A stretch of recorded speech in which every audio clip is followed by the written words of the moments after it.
From the land-grant University in Urbana-Champaign, Illinois, this is the closing market report. It is the 26th day of June, 2025. I'm Extension's Todd Gleason.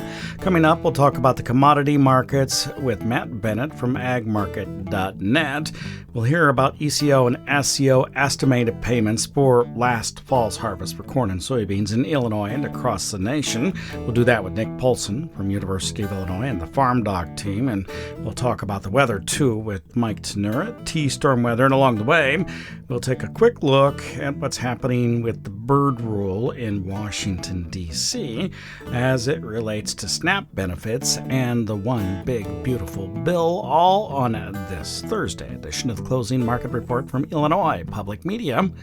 It is public radio for the farming world, online on demand at WILLAg.org, where we're hopeful that you will also hit that donate button at the top of the page, or go to willgive.org prior to the end of the month, June 30th.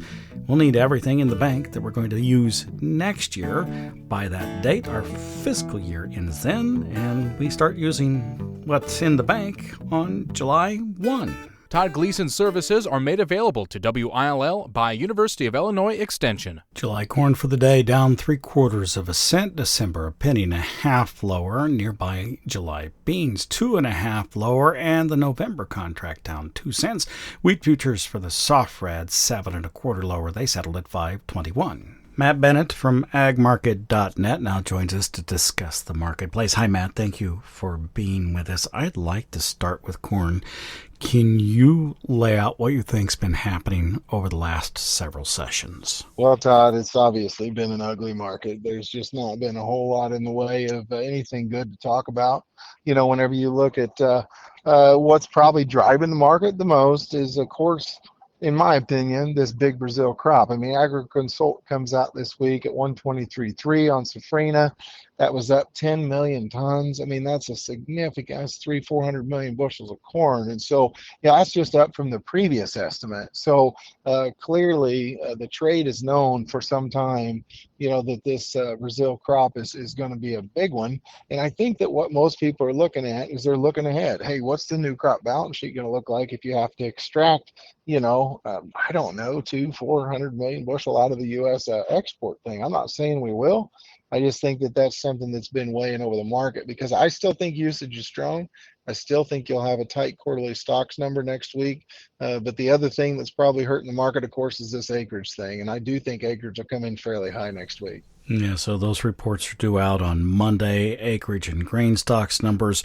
To put the numbers from Brazil, and this was not from CONAB or where we usually would get figures from, a different private consultancy group, it was something in the neighborhood of a 14 bushel to the acre yield increase. It was just an enormous number. I think it was per acre. I don't think it was per hectare, but it was an increase of inordinate size. So that's putting a lot of pressure on the marketplace. You have new contract lows in both July and December corn. This is happening a full month before it did last year, 2 months, I think, for December corn. How do you see that playing out in the near term? Well, part of the problem that you've got, of course, Todd, is that so many people are looking at really good crops. You know, you just don't have a lot of people driving around saying, hey, it looks rough here, it looks rough there. Now, hey, where I'm at, south of you a little ways, we haven't caught any of these rains here lately, so we're actually dry. I mean, I wouldn't say we're hurting yet.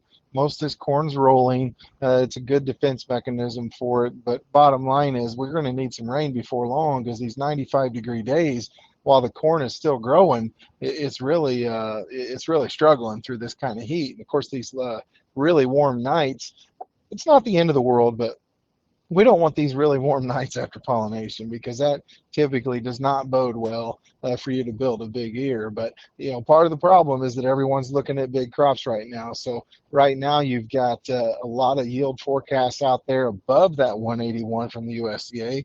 So if you see something like that paired with a 95.5, 96, and coincidentally our number's 95.8, we feel pretty strongly that you gain more acres in the areas that we're able to run with good progress. And efficiency this spring than what you probably lost in Ohio down through the Delta. So, if you plug a 95.8 into your balance sheet with a 183 yield, it's not a number that you're really going to want to look at too close. Do you have combined acreage for corn and soybeans going up? Meaning, do you also have a bigger number for soybeans? No, we do not. So we're at 83.2 on beans. We feel like you probably lost a handful of acres in the switching process. Now, we feel like some of those acres that were abandoned for corn probably went to soybeans. We just feel like in Nebraska, Iowa, northern Illinois, and into the Dakotas, there was a fair amount of folks that were able to roll good with corn, had good conditions, and just kept right on rolling. So we feel like that those acres most likely came at the expense of soybeans. So we're looking at total acreage being fairly similar. I could see it being up, though, Todd, given the fact this spring was actually a pretty good spring. Didn't have a whole lot of super wet areas other than, of course, Ohio through the Delta. Grain stocks also due out on Monday morning at 11 a.m. Central Time. The cattle and feed number was down. You have the number of birds earlier in the year drastically reduced at some points.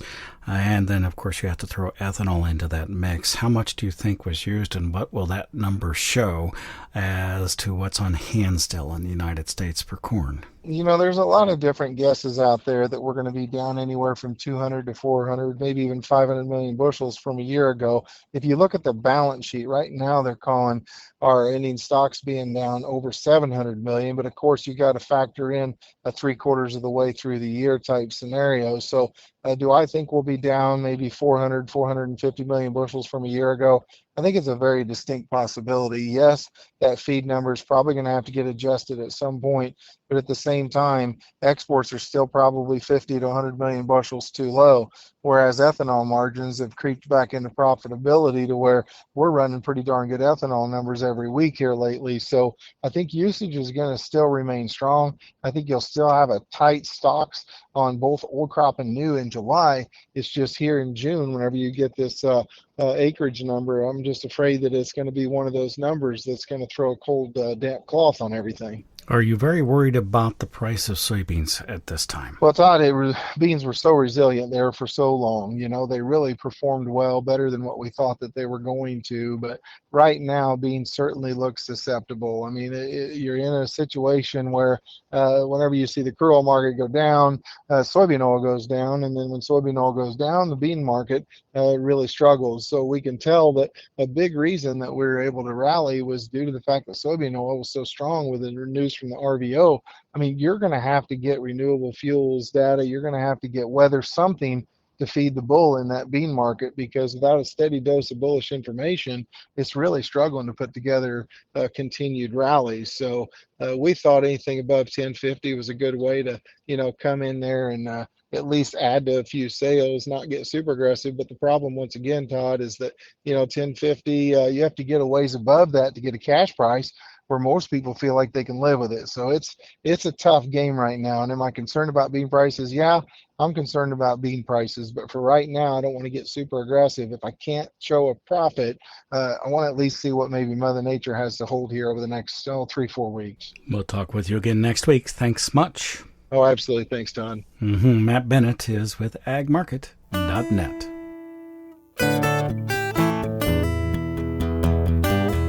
In today's agricultural news, Senate Democrats are battling against the One Big Beautiful Bill's cuts to federal SNAP support. The bill's provisions increase states' responsibility for SNAP cost, modify work requirements for recipients, and could lead to substantial benefit cuts for millions of Americans, they say. Senate Ag Committee Ranking Member Amy Klobuchar says Americans will also feel the pinch at the grocery store. We're here for one simple reason, and that is that this bill will raise grocery costs for so many families. The Congressional Budget Office has confirmed that this big, beautiful bill would take food assistance away from 4 million Americans, including 1 million seniors, 800,000 parents with school-aged children, and 1.4 million people who live where it's hard to find a job. The Minnesota Democrat says more than half of the American public does not like what's in the bill. According to the latest Fox News poll, 60% are opposed to this bill, and 2-to-1 Americans think it will hurt their families. The governor of Kansas, Laura Kelly, too, says she strongly objects to what's in the bill. This deeply unpopular bill is expected to gut SNAP benefits, endangering our most vulnerable and resulting in detrimental effects to our economy. This political posturing may not be necessary, as the Senate parliamentarian who acts as a legislative umpire has ruled against the key SNAP provision in the president's One Big Beautiful Spending Bill. Elizabeth McDonough says the SNAP provision to force the states to pick up a sliding amount of food stamp benefits based on payment error rates violates a Senate rule. The Byrd Rule, named after the late West Virginia Senator Robert Byrd, prohibited legislating on budget reconciliation bills. Here's Iowa Senator Chuck Grassley, a Republican. I think there's still going to be attempts to look at alternative ways to craft some form of state cost share that complies with the Byrd Rule. So this might not be over yet. Hopefully it's not. But if the ruling stands, it would be a big win for Democrats who targeted SNAP savings in their long-running Farm Bill feud with Republicans and would punch a huge funding hole in the GOP tax bill. Grassley has some long-standing, though so far unsuccessful, ideas on other kinds of savings. Get rid of the proposal to increase payment limits from $125,000 to $155,000. We can also increase savings by closing the actively engaged loophole that allows Wall Street bankers to cash government checks meant for farmers with dirt under their fingernails. But without a quick solution or a Senate override of the parliamentarian, action could be slowed. President Trump has set a goal of having the bill on his desk by July 4th. And that's a look at today's agricultural news.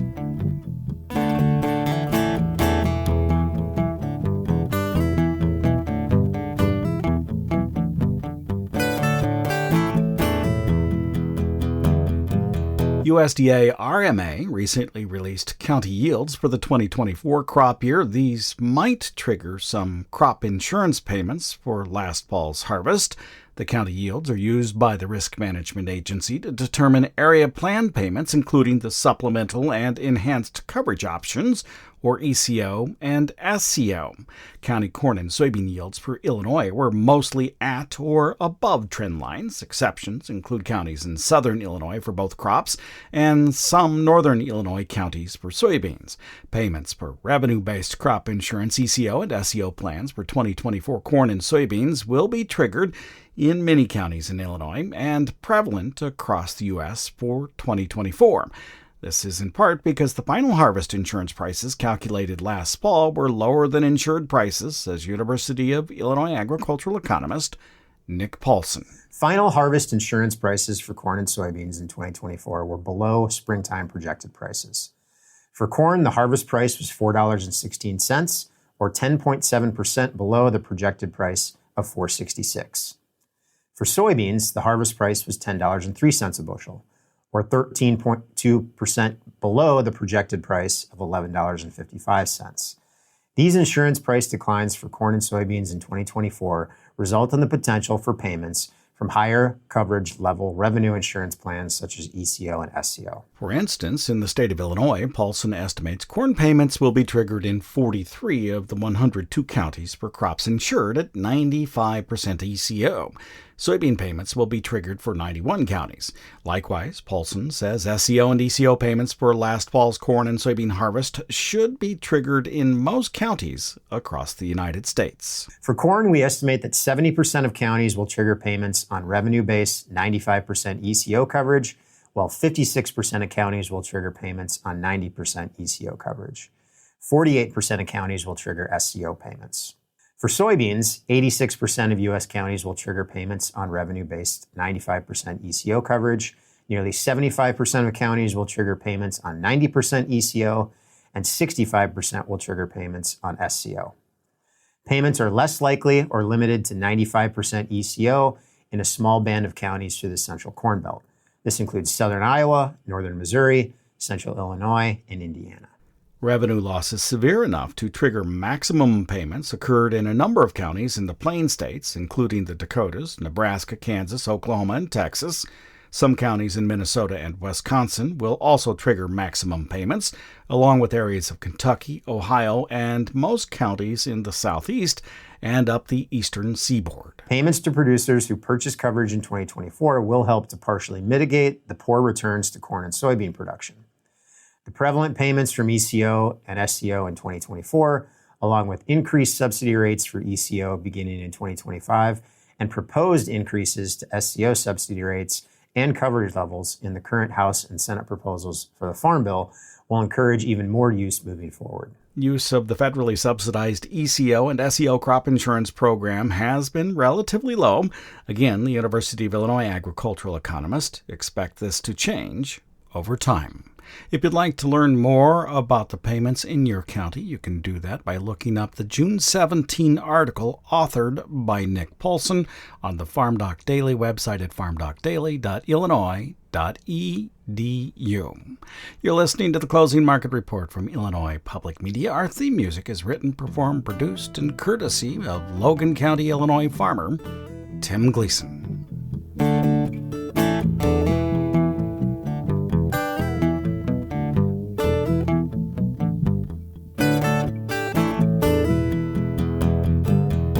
We're now joined by Mike Tannura. He's the CEO and president of T-Storm Weather. That's tstorm.net online. Hello, thank you for being with us again on a Thursday. The weather has been interesting for this growing season, and we're set up, at least at this point it appears, to have a really good corn and soybean crop across the whole of the Midwest. I guess you'd call it kind of quiet at this time. What are you seeing? Well, it's certainly been quiet because of all the rain that we've seen. If you look at the rainfall amounts over the last 2 to 6 weeks, they've been pretty great across a pretty nice area. It hasn't been too wet for most people, and it hasn't been too dry for most. Even though temperatures were cool early in the period, it's been really warm lately, and that's helping out with growth. So because of that, the weather just isn't really providing us with much to talk about, because typically at this time of the year, you're watching out for a few different things. You don't want it to be too wet, you don't want it to be too dry, and you don't want to have some extreme heat situation. And basically, none of those are on the table as we speak today. And because of that, things are very quiet. The only thing we would say, maybe to provide at least a little bit of a counter argument, is that the overall health of the corn and soybean crops don't match the weather perfectly. Weather, we would say, has been pretty much favorable for this growing season so far. But if you look at those condition ratings, and we're talking about the proportions that were rated good and excellent as of a few days ago, they're not super high. They're actually pretty average for this time of year. So that does provide at least a small counter argument that maybe everything isn't perfect out there. Let's turn your attention to the next, 5 to 7, 5 to 10 days. What kind of weather conditions are you expecting? Well, we have another few days of rain to get through. We have an upper level system that's moving across the northern Corn Belt and bringing some nice rains to Minnesota today. That's also extending into parts of the Dakotas. So corn and soybeans there are getting some nice rains. And we'll see a few more pockets of rain and thunderstorms all the way through Monday. And so, just a little more rain. Now, are we going to see big, huge, gigantic rainfall amounts? Probably not, though we do want to point out that Nebraska overnight saw some really big totals. More than 7 inches fell in around the Grand Island region, and then some areas to the south and eastern there. So well over 3 inches of rain. So Nebraska is pretty much done for right now. They've had a lot of rain, and they'll be able to ride that out for a long time. So that gets us to the end of the month of June. I do want to talk about July and August just a bit. Let's play a game, I guess. Relatively speaking, I've traveled across the Corn Belt enough to know that you can go into pollination. That'll start to happen the first week of July in some places, but mostly mid to the end of the month with good moisture levels, and have a crop even if it stops raining the rest of the way out. Can you talk to me, at least for corn, can you tell me what you've historically seen in parts of the Corn Belt and what that means to a crop if we get to pollination with good moisture? Well, the scenario that you're describing with having good moisture and then all of a sudden everything changes has happened in the past, so it's always a possibility. Probably the most notable time was in 1983 when rains basically shut off for July and August, and it turned incredibly hot with one of the hottest summers on record, and that was preceded by one of the cooler springs on record, so that was a very unusual year. So that certainly can happen, and if it were to turn unfavorably warm and unfavorably dry, say around July 10th to 15th, and then through the end of the season, well, that would matter more than the weather up to that point in time because the key part of weather basically starts now and then lasts for about 6 more weeks. So, if you have a unfavorable close to the season, that'll start removing all the favorableness that you were talking about back in May and June and maybe even into early July. So the season is not over yet, but Todd, the more likely scenario is that we basically don't have a crazy weather situation. And because of that, it's going to be hard to have a real small crop here. Now, is it going to be a bumper crop? That'll be affected by what happens from July 10th forward as well. If it were to stay nice and rainy, and also temperatures dropped a lot and were a lot cooler than what we're experiencing today, that would certainly reduce stress levels on corn, and that would make it possible to have a really fantastic crop, and probably a crop that most people would be surprised about. So the point, though, is that it really is the weather that's starting now, and then especially in 2, 3, 4 weeks from now, that's going to start to drive yield potential. This is still kind of the very beginning of the season, and even though we are moving into the heart of it, it's really a matter going forward that drives your yields. Can you put soybean yield in that same sort of historical context? Yeah, well, soybeans are less temperature dependent. I mean, we've certainly seen that with just by watching Brazil, even watching the United States. But soybeans don't care so much about how hot it is or how cool it is. What they really like is rain. And so if you can give them nice rainfall throughout the entire season, that's how you get a really nice soybean crop. And we've seen that a few times in the past. But the point here is that this is kind of the same story. If it were to stop raining around July 10th, you could have a pretty poor soybean crop because what really drives soybeans is that last 6 to 7 weeks of its cycle, which doesn't start again until about July 10th. So I guess the point here, Todd, is that even though things look really great right now and we don't see any reason to have a major concern going forward, you can't throw in the towel now and walk away and come back next spring and start thinking about things. This is really the time to pay attention to it, even if things do look great today. Hey, thank you much, Mike. We appreciate you taking so much time with us today and giving us that historical context. For sure, Todd. Always great talking to you. Mike Tannura is the president and CEO of T-Storm Weather. Find him online at tstorm.net. You've been listening to the Closing Market Report from Illinois Public Media on this Thursday afternoon. Don't forget to visit our website at willag.org, where later today you'll find our Commodity Week program. We'll record around 2:15. Should be up on the site by 6 p.m., probably much earlier than that today. And of course, you can always make a donation to Illinois Public Media as we finish out our fiscal year by June 30. That's Monday. We need to have everything in the bank that we'll be using next year. We thank you for your donation. You can do that at willag.org. Hit the donate button at the top of the page or willgive.org. You have a great afternoon. I'm Illinois Extension's Todd Gleason.